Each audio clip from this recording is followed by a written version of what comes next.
Mr. President, ladies and gentlemen, we're in the midst of a great revolution, a revolution in Israel's standing among the nations.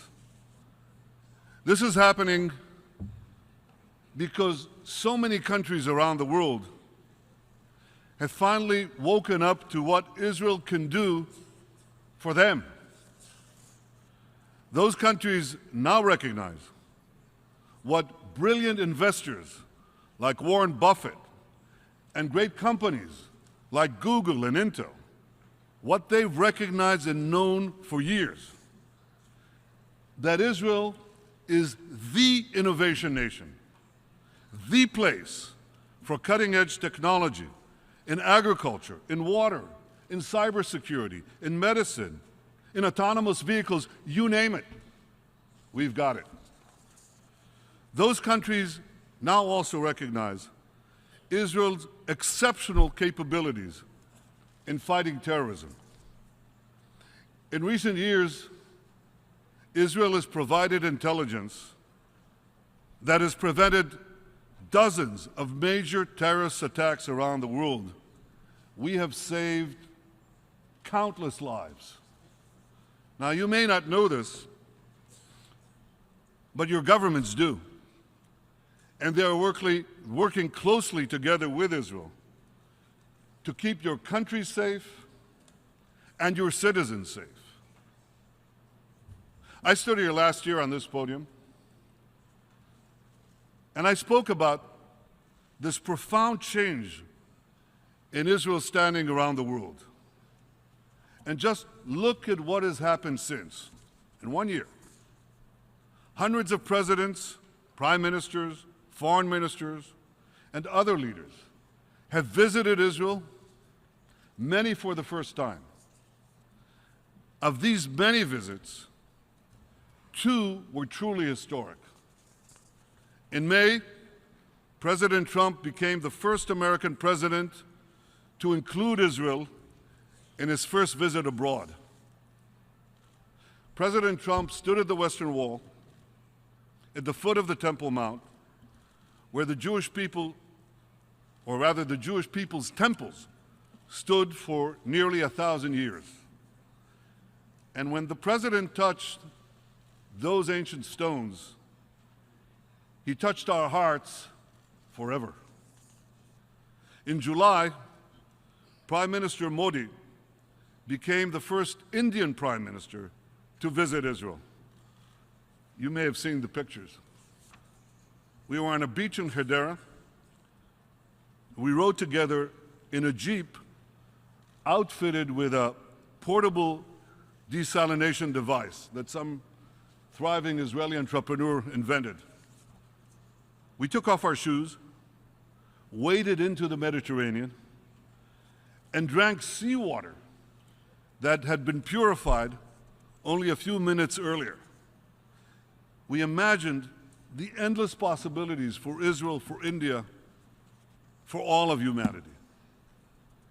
In the past year, Israel has hosted so many world leaders, and I had the honor of representing my country on 6 different continents. 1 year, 6 continents. I went to Africa, where I saw Israeli innovators increasing crop yields, turning air into water, fighting AIDS. I went to Asia, where we deepened our relations with China and with Singapore, and expanded our cooperation with our Muslim friends in Azerbaijan and Kazakhstan. I went to Europe, where in London and Paris, Saloniki and Budapest, we enhanced our security and economic ties. I went to Australia, becoming the first Israeli Prime Minister to visit our great allies down under. And just last week, I went to South America, visiting Argentina and Colombia. And then I went on to Mexico, becoming, if you can believe it, the first Israeli Prime Minister ever to visit Latin America. After 70 years, the world is embracing Israel, and Israel is embracing the world. 1 year,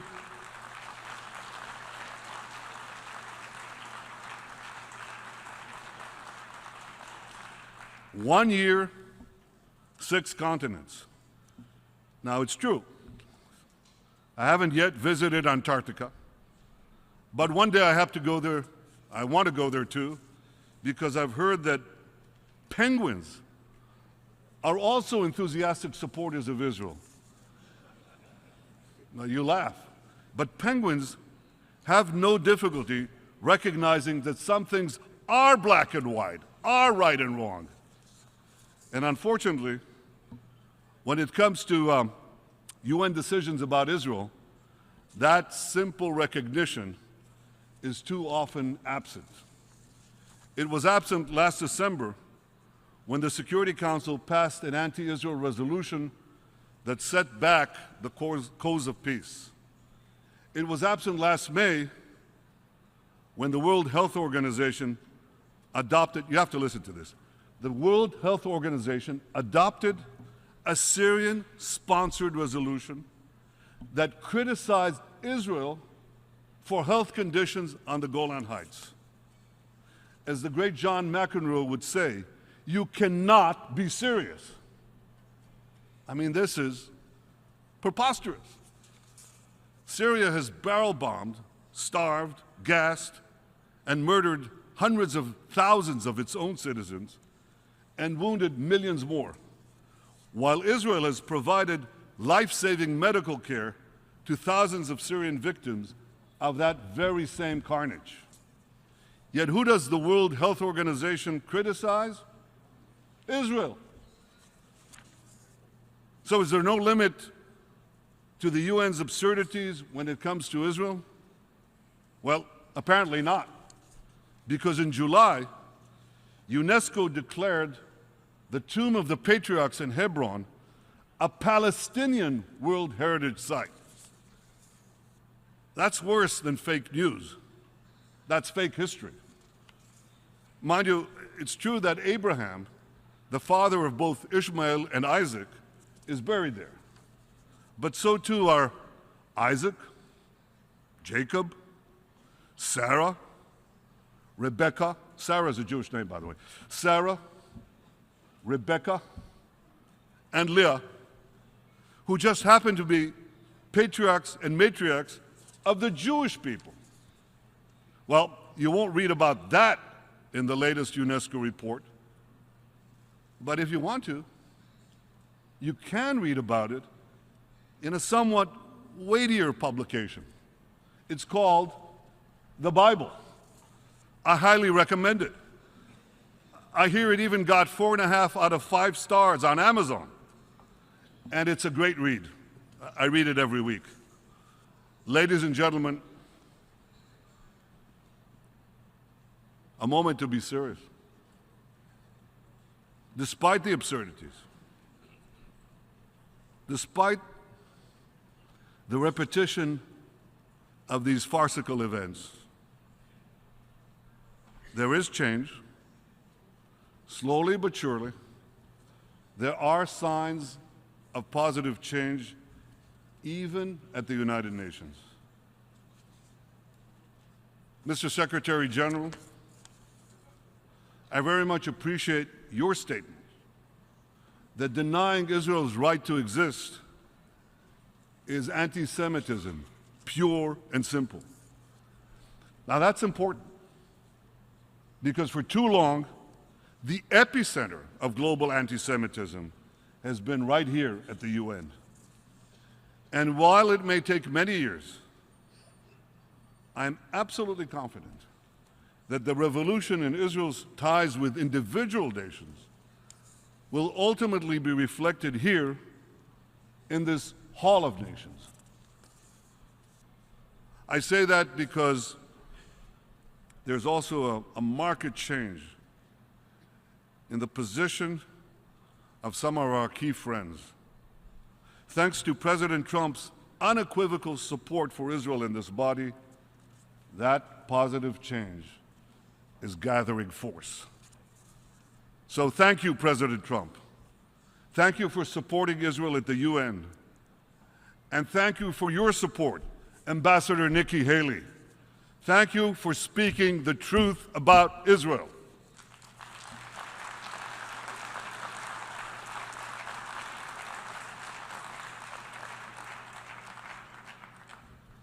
But ladies and gentlemen, here at the UN, we must also speak the truth about Iran, as President Trump did so powerfully this morning. Now, you know, I've been ambassador to the UN, and I'm a long-serving Israeli prime minister, so I've listened to countless speeches in this hall. But I can say this: none were bolder, none were more courageous and forthright than the one delivered by President Trump today. President Trump rightly called the nuclear deal with Iran, he called it an embarrassment. Well, I couldn't agree with him more. And here's why. Iran vows to destroy my country every day, including by its chief of staff the other day.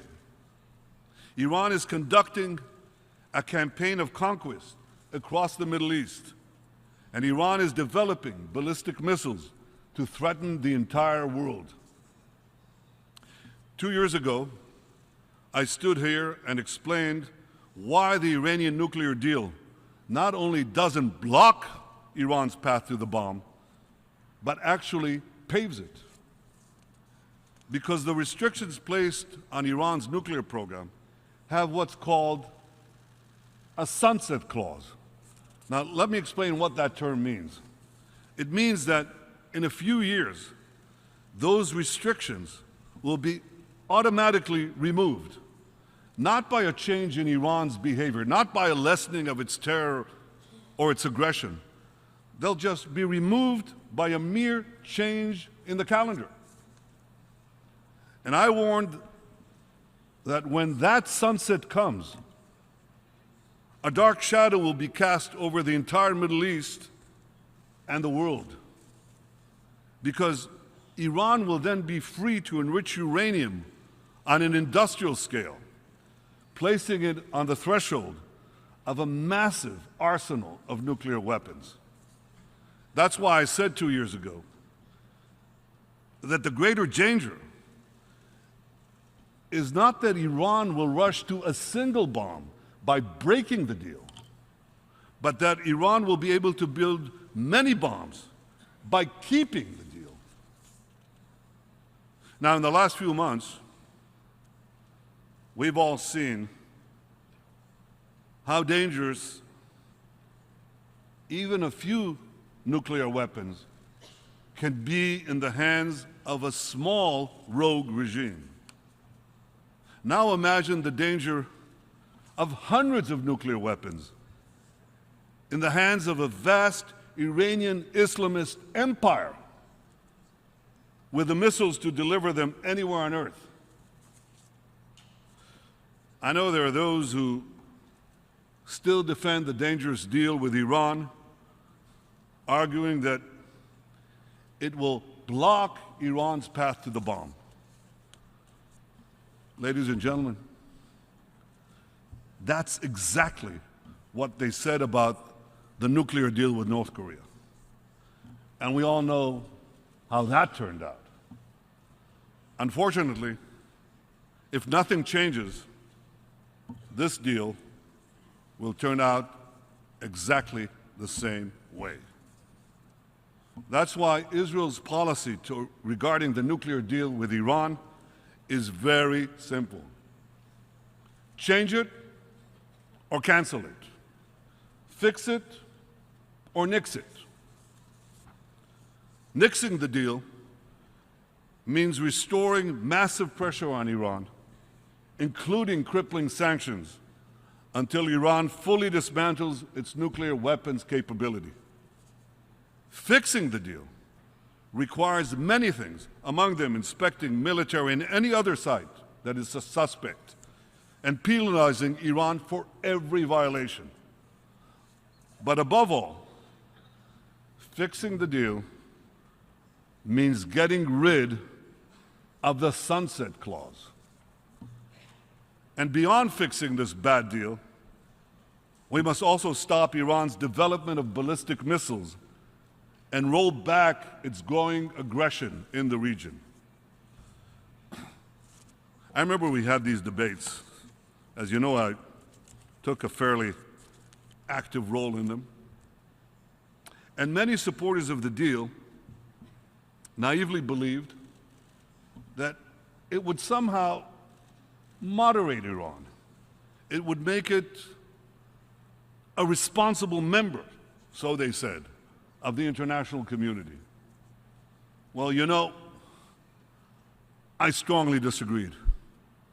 I warned that when the sanctions on Iran would be removed, Iran would behave like a hungry tiger unleashed, not joining the community of nations, but devouring nations, one after the other.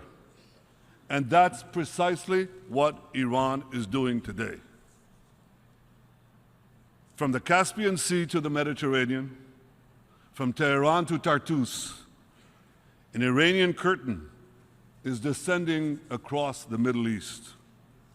Iran spreads this curtain of tyranny and terror over Iraq, Syria, Lebanon, and elsewhere, and it pledges to extinguish the light of Israel.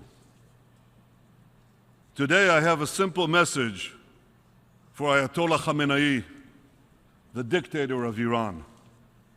The light of Israel will never be extinguished.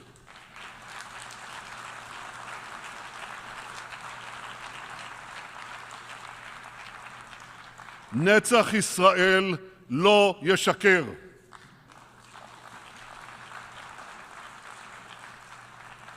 Those who threaten us with annihilation put themselves in mortal peril. Israel will defend itself with the full force of our arms and the full power of our convictions. We will act to prevent Iran from establishing permanent military bases in Syria for its air, sea, and ground forces. We will act to prevent Iran from producing deadly weapons in Syria or in Lebanon for use against us. And we will act to prevent Iran from opening new terror fronts against Israel along our northern border. As long as Iran's regime seeks the destruction of Israel, Iran will face no fiercer enemy than Israel. But I also have a message today for the people of Iran. You are not our enemy. You are our friends. Shoma duste ma hestid. One day, my Iranian friends, you will be free from the evil regime that terrorizes you, hangs gays, jails journalists, tortures political prisoners, and shoots innocent women like Nida Sultan, leaving her choking on her own blood on the streets of Tehran. I have not forgotten Nida. I'm sure you haven't too. And so, the people of Iran, when your day of liberation finally comes, the friendship between our two ancient peoples will surely flourish once again. Ladies and gentlemen, Israel knows that in confronting the Iranian regime, we are not alone. We stand shoulder to shoulder with those in the Arab world who share our hopes for a brighter future. We've made peace with Jordan and Egypt, whose courageous president, Abdel Fattah al-Sisi, I met here last night. I appreciate President al-Sisi's support for peace, and I hope to work closely with him and other regions and other leaders in the region to advance peace. Israel is committed to achieving peace with all our Arab neighbors, including the Palestinians. Yesterday, President Trump and I discussed all of this, at great length. I appreciate President Trump's leadership, his commitment to stand by Israel's side, his commitment to advance a peaceful future for all. Together we can seize the opportunities for peace, and together we can confront the great dangers of Iran. The remarkable alliance between the United States and Israel has never been stronger, never been deeper. And Israel is deeply grateful for the support of the Trump administration, the American Congress, and the American people. Ladies and gentlemen, in this year of historic visits and historic anniversaries, Israel has so much to be grateful for. 120 years ago, Theodore Herzl convened the first Zionist Congress to transform our tragic past into a brilliant future by establishing the Jewish state. 100 years ago, the Balfour Declaration advanced Herzl's vision by recognizing the right of the Jewish people to a national home in our ancestral homeland. 70 years ago, the United Nations further advanced that vision by adopting a resolution supporting the establishment of a Jewish state. And 50 years ago, we reunited our eternal capital, Jerusalem, achieving a miraculous victory against those who sought to destroy our state. Theodore Herzl was our modern Moses, and his dream has come true. We've returned to the Promised Land, revived our language, ingathered our exiles, and built a modern, thriving democracy. Tomorrow evening, Jews around the world will celebrate Rosh Hashanah, the beginning of our new year. It's a time of reflection, and we look back with wonder at the miraculous rebirth of our nation. And we look ahead with pride to the remarkable contributions Israel will continue to make to all nations.